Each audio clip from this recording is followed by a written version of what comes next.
Good afternoon. Welcome to hello Swatantra live show. నేను మీ ఆరోహి. భారతదేశానికి స్వాతంత్రం వచ్చి 80 ఏళ్లు పూర్తవుతున్న వేళ మనం ఎన్నో మైలురాళ్లను దాటాం, ఎన్నో విజయాలను సొంతం చేసుకున్నాం. కానీ ఈ 80 ఏళ్ల ప్రయాణంలో జాతిపిత మహాత్మా గాంధీ చూపిన సత్యం, అహింస, నైతికత అనే పునాదులను మనం ఎంతవరకు కాపాడుకోగలిగాం? నేటి డిజిటల్ కార్పొరేట్ యుగంలో గాంధీజీ కలలు కన్న గ్రామ స్వరాజ్యం ఎక్కడైనా కనిపిస్తుందా? అసలు నేటి తరం గాంధీ మార్గానికి దగ్గరవుతుందా, దూరమవుతుందా? ఈ అత్యంత కీలకమైన అంశాలపై విశ్లేషించడానికి, ఆత్మ పరిశీలన చేయడానికి ఈరోజు మన హలో స్వతంత్ర లైవ్ షోలో ముఖ్య అతిథిగా విచ్చేశారు ప్రముఖ జర్నలిస్ట్, ఆకాశవాణి విశ్రాంత సంచాలకులు, సాహితీవేత్త, సమాజ విశ్లేషకులు, సుప్రసిద్ధ గాంధేయవాది శ్రీ నాగసూరి వేణుగోపాల్ గారు. Hi sir. నమస్తే. నమస్తే. So welcome to the show sir. చాలా సంతోషం, చెప్పండి. ఎస్, ముందుగా 80వ స్వాతంత్ర దినోత్సవ శుభాకాంక్షలు సార్. ఎస్, అయితే ఇప్పుడు భారతదేశం 80 ఏళ్ల స్వాతంత్ర వేడుకలు జరుపుకుంటున్న ఈ తరుణంలో మరి నిజంగానే గాంధీజీ కలలు కన్న స్వరాజ్యం అంటే ఇదేనా? మీరేమంటారు? 79 సంవత్సరాలు పూర్తి చేసుకుని మన 80వ స్వాతంత్ర దినోత్సవాన్ని ఈరోజు జరుపుకుంటున్నాము. అంటే మొత్తం సంవత్సరం అంతా 80వ వార్షికోత్సవంగా జరుపుకోవచ్చు, మళ్ళీ ఆగస్టు 15 దాకా. అంటే ఈ 8 దశాబ్దాల్లో మనం చాలా రకాల పరిణామాలకు లోనయ్యాం. మీరు స్వరాజ్యం ఇదేనా అని అడుగుతున్నారు. అంటే స్వరాజ్యము అన్నప్పుడు మనం ఇంకో రకంగా కూడా చూడాల్సిన అవసరం ఉంది. అంటే స్వతంత్రం వచ్చినప్పుడు మన సగటు ఆయుర్దాయం ఎంత, రోగాల పరిస్థితి ఏంటి, విద్యాలయాల పరిస్థితి ఏంటి, అక్షరాస్యత పరిస్థితి ఏంటి. అప్పుడు 30-35 ఏళ్ళ కంటే ఎక్కువ ఆయుర్దాయం లేదు మనిషికి. అలాగే అక్షరాస్యత 10-15% ఉంది. అటువంటి పరిస్థితి నుంచి మనకు జనాభా పెరిగింది, బాగా పెరిగింది. అప్పుడు 40 కోట్లు ఉండేది, ఇప్పుడు 100 దాటిపోయింది. అయితే చాలా రకాల మార్పులు వచ్చాయి. అయితే ఇది సురాజ్యమా చర్చ చేస్తూనే ఉంటాము. రెండవది ఏంటంటే గాంధీతో లింక్ చేసి కూడా మాట్లాడుతూ ఉంటాం. కానీ మనం ప్రాక్టికల్గా చూడాల్సిన అగత్యం ఉంది. మనం సాధించింది కూడా గణనీయంగా ఉంది. అదే సమయంలో మనకు చాలా రకాల సమస్యలు కూడా వచ్చాయి. మనకి రోడ్లు వచ్చాయి, బస్సులు వచ్చాయి. అలాగే రోడ్లతో పాటు బస్సులతో పాటు కాలుష్యం కూడా పెరిగింది. అలాగే ఇంధనం షార్టేజ్ కూడా పెరిగింది. చాలా రకాల సమస్యలు ఉన్నాయి. ఒక సౌలభ్యం, మనకే సైకిల్ ఉంటే గొప్పది అని. ఇప్పుడు అక్కినేని నాగేశ్వరరావు ఆయన సినిమాల్లో ఎంటర్ అయినప్పుడు మద్రాసులో సైకిల్లో వెళ్ళేవాట. తన సైకిల్ ఉన్నప్పుడు ఆయన చాలా ఖరీదైన వాహనం ఉన్నట్టు ఆయన చెప్పుకున్నాడు. తర్వాత ఇటీవల మేము ఇంటర్వ్యూ చేసినప్పుడు అటువంటి పరిస్థితి. ఇప్పుడు అలా లేదు. ఇప్పుడు చాలా రకాల సౌలభ్యాలు వచ్చాయి, సౌఖ్యాలు వచ్చాయి, సమస్యలు కూడా వచ్చాయి. కాబట్టి స్వరాజ్యము ఇదేనా అంటే ఒక రకంగా ఇదే, ఇంకో రకంగా కాదు. ఎందుకంటే మనం ఎలా తీసుకున్నాం, మనం జరిగింది ఏంటి, ఎక్కడికక్కడ మనం కరెక్టివ్ మెజర్స్ ఏం తీసుకున్నాం, ఎలా అర్థం చేసుకున్నాం అనే దాన్ని బట్టి ఉంటుంది.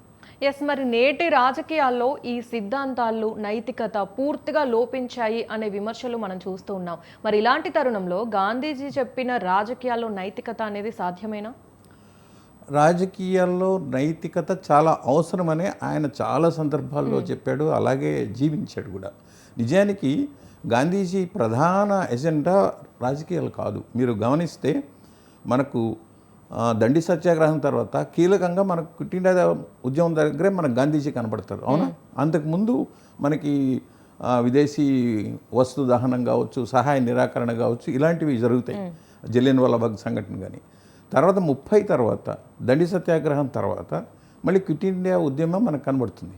అంటే ఆ సమయంలో ఆయన ఏం చేశారు ఆయన అంటే ఆయన గ్రామీణ ప్రాంతాలకి సైన్స్ వెళ్ళాలన్నాడు.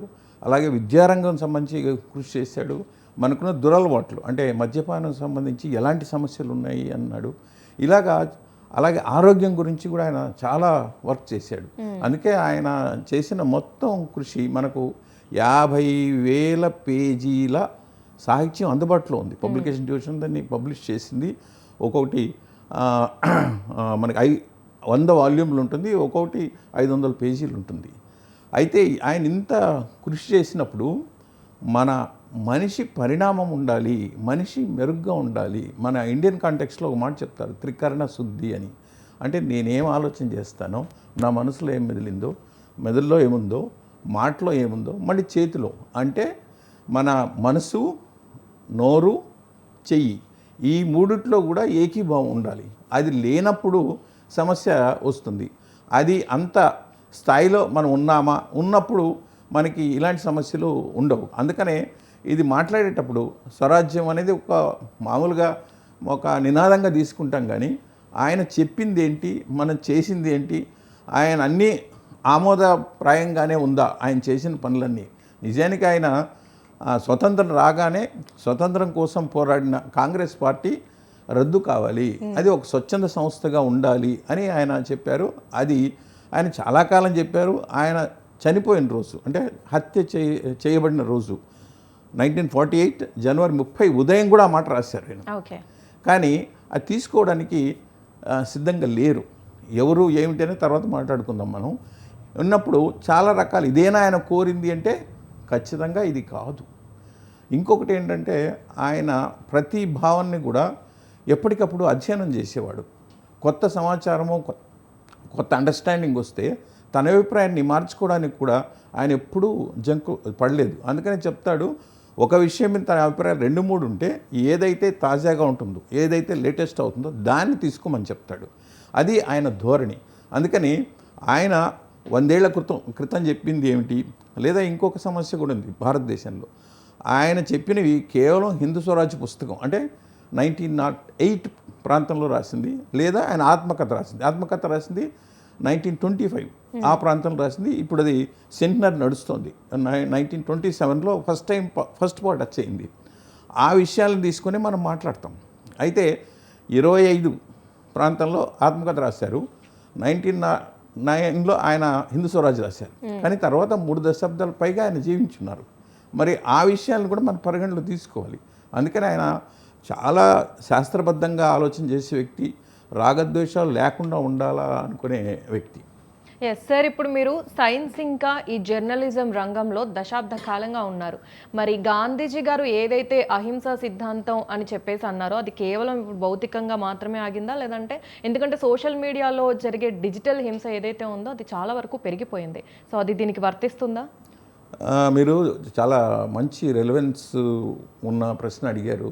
గాంధీజీ వృత్తి ఏంటి అన్నప్పుడు ఏం చెప్తాం మనం? రాజకీయాలు అనుకుంటాం కదా. లేదా ఆయన చదువు తీసుకుంటే మెడిసిన్ చదువుకోవాలని అన్నాడు, సాధ్యం కాలేదు. ఆయన లా చదివారు. ఎందుకంటే వాళ్ళ నాన్న అర్ధంతరంగా చనిపోతే బారిస్టర్ అయితే మంచి ఉపాధి ఉంటుంది, ఇంట్లో గడుస్తుంది ఫ్యామిలీ అనే ఉద్దేశంతో. కానీ ఆయన లా చదివారు, లా ప్రాక్టీస్ చేయాల. సౌత్ ఆఫ్రికాలో చేశాడు, మంచి ఆదాయం ఉంది, కానీ ఆయనకు ఆ ప్రొఫెషన్ మీద నమ్మకం ఉండేది కాదు, గౌరవం ఉండేది కాదు. ఆయన జీవితాంతము పాటించిన వృత్తి జర్నలిస్ట్. మనమంతా గర్వపడాల్సిన వృత్తి. ఆయన సౌత్ ఆఫ్రికాలో పత్రిక నడిపాడు, ఇండియన్ ఒపీనియన్ అని. ఇక్కడ హరిజన్ అనే పత్రిక నడిపాడు. తర్వాత యంగ్ ఇండియా అనే పత్రిక నడిపారు. హరిజన్ పత్రిక అయితే 10 భాషలు వెలువడింది, ఇంక్లూడింగ్ తెలుగు. అది ఎంత గణనీయంగా ఉందంటే ఎక్కడ పత్రికలో ప్రకటనలు ఉండేవి కాదు. ఆయన అసలు ప్రకటనలు తీసుకోలేదు, అంత పకడ్బందీగా ఉండేది. సర్క్యులేషన్ తగ్గింది అన్నప్పుడు ఏం చేయాలని జైల్లో ఉన్నాడు ఆయన. ఆ ఫిల్ చేయడానికి ఆయన ఆత్మకథ రాయడం మొదలెట్టాడు. ఆయన ఆత్మకథ దాన్ని సీరియలైజ్ అయింది, అంటే వీక్లీ ఒక 3-4 పేజీలు వచ్చింది. అలా ఉన్నది. ఆయన జర్నలిజం సంబంధించి చాలా స్పష్టత ఉంది. అలాగే మీకు ఇక్కడ 2 విషయాలు, డిజిటల్ యుగం అన్నారు, అహింస అన్నారు. అహింస అంటే మనం సాధారణంగా అంటే హింస అంటే రక్తం, చంపడం, మృతదేహం ఇలాంటివి అనుకుంటాం. కాదు, హింస అనేది శారీరక హింసే కాదు, భౌతికమైన హింసే కాదు, మానసికమైన హింస కూడా. అంటే దురుసుగా మాట్లాడిన, లేదా మనం చాలా అనాగరికంగా అనుకుంటాం, హేళన చేయడం చాలా ఉన్నాయి. అవన్నీ కూడా హింస కిందే వస్తుంది. అంతే కదా. ఆయన మీరు కష్టపడకపోతే ఈరోజు మీరు భోజనం చేయడానికి అర్హులు కాదు అంటాడు. అంటే ఇంకెవరో యోగ్యులు ఆ భోజనం తినడానికి, అంటే కష్టపడ్డారు కాబట్టి మీరు భోజనం చేయాలి, కష్టపడకపోతే మీరు భోజనం చేయడానికి మీకు యోగ్యత లేదు, అది మీరు ఇంకెవరిదో దొంగలించినట్టు అని ఆయన భావిస్తాడు. అంటే అంత సర్వోత్కృష్టమైన అభిప్రాయాలు ఆయన ఉన్నాయి. అందుకే గాంధీతో సమస్య ఏంటంటే అర్థం చేసుకోవడం దగ్గర మనం ఎక్కడో జారిపోతాం. అందుకని సుధీంద్ర కులకర్ణి అని ఆయన సూపర్ఫిషియాలిటీ లీడ్స్ టు మీనింగ్లెస్ అనేది చెప్తాడు. అంటే మనం పైన గాంధీని చూస్తే మీనింగ్లెస్ ఎండ్కి వెళ్తాము అంటాడు. ఓకే. అది గాంధీతో ఉన్న ఇది. ఆయన డిజిటల్ హింస అంటే మీరు దురుసుగా మాట్లాడినా, తిట్టినా, కొట్టినా, హేళన చేసిన, అంటే మీ మాటలను హేళన చేసిన, మీరు మీ శరీరాన్ని ఇప్పుడు చాలా పెద్ద ఎత్తున నడుస్తూ ఉంటుంది, నడుస్తుంది మనకు. మరీ ముఖ్యంగా ఈ సోషల్ మీడియా వచ్చిన తర్వాత ఎవరైతే మనకు ఎదురుగా లేరో మనం ముసుగులో మాట్లాడవచ్చు. ఎందుకంటే మన ఐడెంటిటీ రివీల్ చేయకుండా మనం మాట్లాడే అవకాశం ఉంది కాబట్టి గుంపు మనస్తత్వం. మనం ఎవరు వినడం లేదంటే, ఎవరు చూడడం లేదంటే కూడా చాలా విశృంఖలంగా ఉంటాం మన ఆలోచనలు. అదే ప్రవర్తన మనకు డిజిటల్ మీడియాలో కనబడుతుంది. ఆయన ఖచ్చితంగా డిజిటల్ మీడియాలో హింసను కూడా ఆమోదించే అవకాశం లేదు, ఖచ్చితంగా ఖండించి ఉండేవాడు. అంతేకాకుండా మనకన్నా ఆయన దార్శనికంగా ఆలోచన చేసేవాడు. అందుకనే కరోనా సమయంలో మనం గాంధీజీ ఉంటే ఎట్లా ఉండేది అని చాలామంది ఆలోచన చేశారు. ఈవిడ సిటిజన్షిప్ అమెండ్మెంట్ యాక్ట్ వచ్చినప్పుడు 2019లో ప్రతి ఒక్కరూ గాంధీని స్మరించుకున్నారు. ఎందుకంటే పక్క దేశం వాడిని ఇబ్బంది పెట్టేది అయితే దేశభక్తి కాదు అంటాడు.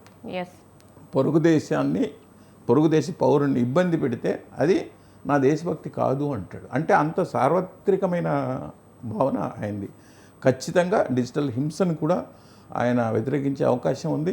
అది కొత్త రూపం. అంటే ఇదివరకు మనకు తెలిసిన హింస రూపం వేరు. డిజిటల్ మీడియా వచ్చినాక ఆ హింస ఇంకొక సృజనాత్మక అంటే నెగటివ్ సెన్స్లో నడుస్తున్నది. అది ఖచ్చితంగా ఆమోదించాల్సిన అవసరం లేదు, మనం దాన్ని వ్యతిరేకించాలి. నాగరికం అంటే మనం సివిలైజ్డ్ అనుకున్నప్పుడు ఖచ్చితంగా మనం డీసెంట్గా ఉండాలి. డీసెంట్ అనే మాట అర్థం క్రమంగా మారుతుంది. సార్, ఇప్పుడు గాంధీజీ గారు ఆశించినటువంటి నైతికత విలువలు ఏవైతే ఉన్నాయో అది ఇప్పుడున్న ప్రజెంట్ జర్నలిజం అనేది నిజంగా ఫాలో అవుతుంది అనుకుంటున్నారా? యాజ్ అ సీనియర్ జర్నలిస్ట్గా మీరేమనుకుంటున్నారు? అంటే ఇప్పుడు జర్నలిజము అని ఒక్క రంగాన్ని విడతీసి మాట్లాడడం అంత కరెక్ట్ కాదేమో. ఎందుకంటే జర్నలిజం అంటే అది పత్రికలు కావచ్చు, టీవీ కావచ్చు, సోషల్ మీడియా కావచ్చు, అన్నింటినీ కలిపి మనం చూడాలి. సమాజంలో అంతర్భాగం. ఆ సమాజం ఎలా ఉంది అంటే అది ఆ ధోరణి మనకు మీడియాలో కూడా రిఫ్లెక్ట్ అవుతుంది. ఆ రిఫ్లెక్ట్ అయినప్పుడు మనం తప్పనిసరిగా దాన్ని చూడాల్సిన అవసరం ఉంటుంది. అందుకనే ఈ మనకు ఇప్పటి పరిస్థితి చూస్తే మనకు వేరుగా ఉంది.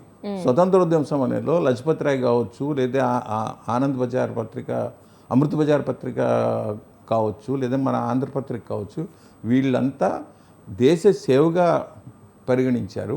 ఆ దేశ సేవగానే తీసుకుని దాంట్లో వాళ్ళు సొంతంగా సంపాదించిన డబ్బులు పత్రికల్లో ఖర్చు పెట్టారు. ఫ్రీగా పత్రికలు పంపేవాళ్ళు, పుస్తకాలు పంపేవాళ్ళు. ఇప్పుడు అలా లేదు, ఇది వైస్ వర్స అయింది. అంటే ఇప్పుడు జర్నలిజం అనేది ఒక సేవ అనే ధోరణి లేదు. ఎందుకంటే ఇక్కడ రెండు విషయాలు ఉన్నాయి. ఇదివరకు పత్రిక నడపడం అంటే ఒక ప్రింటింగ్ ప్రెస్ ఉంటే సరిపోయేది, ఏదో కొంత న్యూస్ ప్రింట్. ఇప్పుడు అట్లా లేదు. ఎందుకంటే శాటిలైట్ టీవీ పెట్టాలనుకుంటే మనం ట్రాన్స్పాండర్ని ఉండాల్సి ఉంటుంది, చాలా రకాలు ఉంటాయి. అంటే ఇప్పుడైతే సోషల్ మీడియా వచ్చింది, చాలా ఖర్చు లేని వ్యవహారంగా నడుస్తుంది. కానీ శాటిలైట్ టీవీ పెట్టాలంటే ఎంత ఖర్చు, అంటే పత్రికలు కూడా అంతే. మనకి ఎడిషన్ రావాలంటే, ముద్రించాలంటే, రంగుల్లో కావాలంటే, వేగం కావాలంటే, ట్రాన్స్పోర్ట్ చాలా ఉన్నాయి. అక్కడ పెట్టుబడి ఉన్నప్పుడు లాభం ఎక్స్పెక్ట్ చేస్తారు. అయితే మనకు గుదిబండి ఉంది. స్వతంత్రోద్యమంలో పత్రికలు గొప్పగా ఉన్నాయి కనుక, స్వతంత్రోద్యమానికి పోరాడాయి కనుక మనకి ఆ గొప్ప పేరుంది. కాబట్టి పత్రికలు గొప్పగా ఉండాలని మనం వాంఛిస్తాము. కానీ అందులో ఉన్నవాళ్ళు వ్యాపారంగా, వాణిజ్యంగా ఉన్నప్పుడు ఈ రెండు పొసిగే అవకాశం లేదు. కాబట్టి ఆ డైకాటమీ ఉంటుంది, ఆ సమస్య ఉంటుంది. దాన్ని అలా చూడాలి తప్ప మనం ఎక్కడో దీంతో అది ఉండాలంటే అగత్యం లేదు. ఆయన ప్రకటన లేకుండా పత్రిక నడిపారు గాంధీజీ. 70 ఏళ్ల వయసులో కూడా రోజుకి ఆయన 18 గంటలు కష్టపడేవాడు. ఆయన దాదాపు 18-20 కిలోమీటర్లు నడిచేవాడు రోజుకి. అది మనం ఊహించలేం. మీరు కానీ, నేను కానీ, ఇంకొకరు కానీ, ఇప్పుడు మన కార్యక్రమం చూస్తున్న వీక్షకులు కానీ అంత ఆరోగ్యంగా ఉన్నారు అంటే మనం ఊహించలేము. అందువల్ల జర్నలిజం అనేది పరిణామానికి లోనవుతుంది. సమాజం ఖరాబ్ అయినప్పుడు, రాజకీయాలు ఖరాబ్ అయినప్పుడు జర్నలిజం కూడా ఖరాబ్ అవుతుంది. మేధావులు ఖరాబ్ అయినప్పుడు జర్నలిజం కూడా ఖరాబ్ అవుతుంది. ఇవన్నీ కూడా ఒక విషవలయం. రాజకీయాలు, మీడియా, మేధావులు, పెట్టుబడిదారులు వీళ్ళంతా కలిసి ఉన్నప్పుడు ఎవరి ప్రయత్నం వాళ్ళు చేస్తుంటారు, పెనుగులాట నడుస్తూ ఉంటుంది. అవన్నీ గుర్తించకుండా ఒక చోటే విలువలు ఉండాలి అనడం సాధ్యమయ్యే వ్యవహారం కాదు. అలా గాంధీజీ ఉంటే ఏం చేసిండేవాడంటే, ఆయన ప్రస్తుత పరిస్థితిలో ఆయనకి ఖచ్చితంగా అదే ఒకే స్థిరాభిప్రాయంతో ఉండే వ్యక్తి కాదు. అయితే మౌలికమైన విషయాలు మాత్రం చాలా స్ఫుటంగా ఉంటాయి. సత్యము, అహింస ఆయన చెప్తాడు. అందుకని మా ఇండియన్ కాంటెక్స్ట్లో ఉన్నవి గంగానది అంతా పాతది, హిమాలయం అంతా పాతది, నేను కొత్తగా చెప్పలేదు అని చెప్తారు. అది అర్థం చేసుకుని దాన్ని బట్టి ఉంటుంది. అయితే మనం నీ బాధ్యత ఉంది మనకి సమాజం పట్ల, సమాజాన్ని నాశనం చేయకూడదు అని అనుకున్నప్పుడు అది ఖచ్చితంగా పనికొచ్చే జర్నలిజమే అవుతుంది. మరి ఉన్నాయా లేదా అంటే అవి ఎక్కడ బ్యాలెన్స్ చేస్తారు? ఇక్కడ పెట్టుబడి రిక్వైర్మెంట్స్ కొన్ని ఉంటాయి, పొలిటికల్ రిక్వైర్మెంట్స్ కొన్ని ఉంటాయి, సామాజిక బాధ్యత కూడా కొంత ఉంటుంది. కనీసం 33%, 20% బాధ్యత వహించినా పర్వాలేదు. కానీ మనం అంచనా వచ్చే లోపు, అర్థం చేసుకునే లోపు పరిస్థితి వేరుగా ఉంది. అది మంచి అంచనా కట్టలేని పరిస్థితి ఉంది. అట్లని ఇవన్నీ వాస్తవాలను గమనించకుండా ఉండాలి అంటే సాధ్యమయ్యే వ్యవహారం కాదు. సార్, మరి ఇప్పుడు గాంధీజీ గారు ఒకప్పుడు ఏంటంటే నా జీవితమే నా సందేశం అనేవారు. ఇప్పుడున్న నేటి నాయకులు మా ప్రసంగాలే మా సందేశం అన్నట్టుగా వ్యవహరిస్తున్నారు. ఈ రెండింటి మధ్య ఉన్న తేడా ఏంటి సార్? మీరు చాలా కరెక్ట్ అయిన మాట చెప్పారు. ఆయన కలకత్తాలో ఉన్నప్పుడు, మన దేశ విభజనప్పుడు, హిందూ ముస్లిం గొడవలు ఉన్నప్పుడు, ఆయన కలకత్తాలో ఉన్నప్పుడు మీరు ఏమిస్తారు మెసేజ్ అంటే, అప్పటికి ఆయన ఇంటర్నేషనల్ స్టార్ పబ్లిసిటీలో, ఆయన బెంగాలీ భాషలో రాశాడు. ఏంటంటే నా జీవితమే సందేశం, నా జీవితమే నా సందేశం. అంటే నేను ప్రత్యేకంగా ఫలానా అని చెప్పడం లేదు, నేను ఎలా జీవించానో అదే మీరు మెసేజ్గా తీసుకోండి అని ఆయన బెంగాలీ భాషలో రాశాడు. కాగితం మీద రాసి చూపించాడు. అది ఇప్పుడు మీరు ఇంకో ప్రశ్న వేశారు. ఇప్పుడు నాయకులు ప్రసంగాలే వాళ్ళ సందేశం అనమంటున్నారు, అనాలంటున్నారు. అనడానికి అనువుగా మీడియాలో వాళ్ళు పెట్టుబడి పెడుతున్నారు, ఏదో నేరుగానో పరోక్షంగానో. అంటే అక్కడ మీ ప్రశ్నలోనే జవాబు ఉంది. అంటే మాటలే, రాజకీయ నాయకుల మాటలే ఇప్పుడు సందేశంగా తీసుకోవాలి. గాంధీజీ ఏమో మాటలు కాదురా బాబు, మీరు ఎట్లా ప్రవర్తిస్తున్నారు, మీరు స్వచ్ఛంగా ఆలోచన చేస్తే మీరు ఎలా నిజాయితీగా బిహేవ్ చేస్తున్నారు దాన్ని బట్టి తీసుకోండి అనే దాన్ని బట్టినే తీసుకున్నాడు. ఎందుకంటే ఒక మెడిసిన్లో సీట్ వచ్చింది, ఆయనకి ఎవరిని పంపించండి అంటే తన సొంత కొడుకుని కాకుండా యోగ్యుడైన, అంటే కొడుకు సామర్థ్యం ఆయనకు తెలుసు, ఇంకో ఫ్రెండ్ కొడుకుని పంపిస్తాడు. ఆ కారణంతో హరిలాల్ జీవితాంతం గాంధీజీని ఖండించాడు. ఆయన దేశము రాజకీయాల కన్నా ఎక్కువ హింస ఇంట్లో అనుభవించాడు. పెద్ద కొడుకు కావచ్చు, రెండో కొడుకు కావచ్చు, అవన్నీ ఇప్పుడు చెప్పే అవకాశం లేదు. కానీ ఆయన రాజకీయ జీవితం చాలా గొప్పది కనుక, పెద్దది కనుక ఈ విషయాలు సైడ్ లైన్ అయ్యే అవకాశం ఉంది. మనం ఇంతసేపు మాట్లాడాం, కస్తూర్బా గురించి మనం మాట్లాడలేదు. ఎందుకంటే అంత విస్తృతమైన జీవితం. ఎస్ సార్, గాంధీజీ గారు ఇంకో మాట కూడా అన్నారు, గ్రామ స్వరాజ్యం బాగున్నప్పుడే దేశం కూడా బాగుంటుంది అని చెప్పేసి. కానీ ఇప్పుడు చూసినట్లయితే గ్రామాలన్నీ ఖాళీ అవుతున్నాయి, మొత్తం నగరాలు మాత్రమే కిక్కిరిసిపోతున్నాయి. మరి గాంధీజీ గారు కోరుకున్నటువంటి ఈ నగరీకరణ తీసుకురావాలి అని అంటే ఏ మార్గంలో నడుస్తుంది? గాంధీజీ చెప్పింది ఏమిటి, తర్వాత జరిగింది ఏంటి, ఎవరు చేశారని తర్వాత మాట్లాడుకుందాము. చెప్పింది ఏమిటి, చేసింది ఏంటి? ఆయన చెప్పింది ఏంటంటే వికేంద్రీకరణ. వికేంద్రీకరణ అంటే పెద్ద పెద్ద ఉండక్కర్లా, పెద్ద పదవులు ఉండక్కర్లా, పదవిలో ఉన్న అతను చాలా హడావుడి చేయాల్సిన అవసరంలా. వికేంద్రీకరణ అంటే పవర్ అనేది మండలాలు కాకుండా 2 గ్రామాలని ఒక యూనిట్గా పరిగణించమంటాడు, ఆ స్థాయికి వెళ్ళాలంటాడు. కానీ మనం చేస్తున్నది ఏంటంటే కేంద్రీకరణ చేస్తున్నాం. మనం పెద్ద పెద్ద ప్రాజెక్టులు కావచ్చు, ఫ్యాక్టరీలు కావచ్చు, లేదా నగరాలు కావచ్చు, మనం ఇలా అవుతోంది. ఇప్పుడైతే 25% భారతదేశపు జనాభా పట్టణాల్లో ఉందని తాజా అంచనా. ఇంకొక 5 ఏళ్లలో అది 3వ వంతు లేదా 30 కంటే ఎక్కువ శాతం పట్టణాల్లో మన జనాభా ఉండే అవకాశం ఉంది. అందువల్ల గ్రామాలు పరిస్థితి వేరు, ఇది వేరు. అంటే ఇంకొకటి కూడా ఉంది, వికేంద్రీకరణ ఉంటే మనకు పొల్యూషన్ కూడా తక్కువ ఉంటుంది. అందుకని ఈ విషయాలు గమనించి అబ్దుల్ కలాం గారు రాష్ట్రపతిగా ఉన్నప్పుడు పురా అనే ప్రాజెక్ట్ని ప్రపోజ్ చేశాడు 2003లో. పురా అంటే providing urban amenities to rural areas అని. ఏంటంటే మనకి కనెక్టివిటీ కావాలి అంటే ఇంటర్నెట్ కనెక్టివిటీ, రోడ్లు ఉండాలి, కొంత స్వచ్ఛమైన పరిస్థితి అంటే పారిశుధ్యం ఉండాలి, ఇంకా మనం జీవించడానికి అవసరమైన వెసులుబాటు ఉండాలి. ఉంటే నగరం వైపు వెళ్ళాం. అంటే మన నగరాల అవుట్స్కట్స్ అనుకుంటామే అలాగంటే సౌకర్యాలు ఉంటాయి, పొల్యూషన్ ఉండదు. అంటే గ్రామాలు అయితే ఏంటంటే ఇంట్లో తయారయ్యే వేస్ట్, మీరు ఇంట్లో వేస్ట్ అంటే ఒక పశువులు కుడితి తాగే అవకాశం ఉంటుంది. అక్కడ ఉండే నీళ్ళు బయట పోసేస్తే అప్పటికప్పుడు ఆవిరైపోతుంది. లేదా ఇంటి పక్కన పెరటితోటి ఉంటే దాంట్లో మనకి ఏదో 4 పళ్ళు పండుతాయి, కనీసం పొల్యూషన్ తయారవదు. అది అప్పటి ఆలోచన. అయితే మనం పూర్తిగా గాంధేయ ఆలోచనలకి విభిన్నంగానే మనం పయనించాం ఎప్పుడు 47 నుంచి కూడా. అందువల్ల రకరకాల పరిణామాలు మనకు కనబడతాయి. అయితే భారతదేశం స్వతంత్రం సంపాదించుకున్న తర్వాత ప్రపంచవ్యాప్తంగా చాలా దేశాలు మన మార్గంలో నడిచి అహింసాత్మకంగా నడిచి స్వాతంత్రాన్ని సంపాదించుకున్నాయి. అయితే మనం మన రాజకీయ విధానాల్లో, పాలనా విధానాల్లో గాంధేయ స్ఫూర్తిని మనము కోల్పోయాము. కేవలం ఆయన ఒక దేవతా విగ్రహంలాగా చేసి ఆయనకు దండ వేసి ఆగస్టు 15 లేదా అక్టోబర్ 2 లేదా జనవరి 26, జనవరి 30 ఇలాగా ప్రత్యేకమైన సందర్భాల్లో ఆయనకి దండ వేయడము, నమస్కారం పెట్టడము, ఇలా మాట్లాడుకోవడం ఉంటుంది తప్ప మనం పాటించాలి.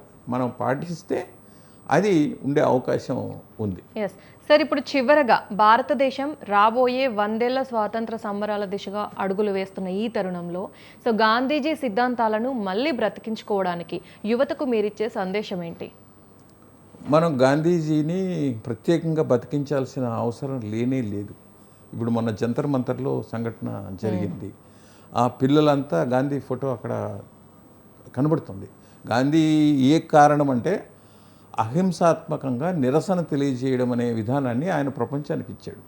మీతో నేను ఘర్షణ పడతాను, పోట్లాడడం, బాహాబాహి, కత్తి కాకుండా నా ఇబ్బంది మీకు తెలియజేయాలి. మీరు నాకు అధికారి అయినా కూడా నా ఇబ్బంది మీకు చెప్పాలి. అయితే నేను చెడ్డ మాటలు మాట్లాడక్కర్లా, మిమ్మల్ని కొట్టక్కర్లా, దూషించక్కర్లా.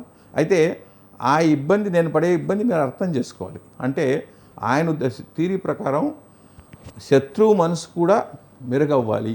అంటే మనిషికి హృదయం ఉంది, అది ప్రాపర్గా మనం డీల్ చేస్తే అది మంచిగా ఉంటుంది, సత్ఫలితాలను ఇస్తుంది అనే భావన చాలా స్పష్టంగా చెప్తారు. గాంధీజీ రెలవెన్సు ఖచ్చితంగా పెరుగుతుంది. ఇదే మనకు చాలా సందర్భాలు, మీకు గుర్తుందో లేదో, 80ల్లో అస్సాంలో ప్రఫుల్ల కుమార్ మొహంతా విద్యార్థి నాయకుడికి వచ్చి చీఫ్ మినిస్టర్ అయ్యాడు. అప్పుడు నిరసన తెలియజేయడానికి రోడ్డు మీద కూర్చొని దారంటే వెళ్ళే వాళ్ళ చెప్పులకి పోలీసు కొట్టారు.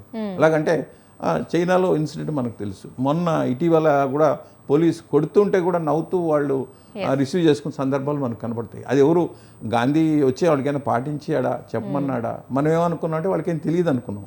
అలాగే ఏం లేదు, ఆయన రెలవెన్స్ ఉంది కాబట్టి ఆయన పాటిస్తారు, భారతదేశమైనా మరో దేశమైనా.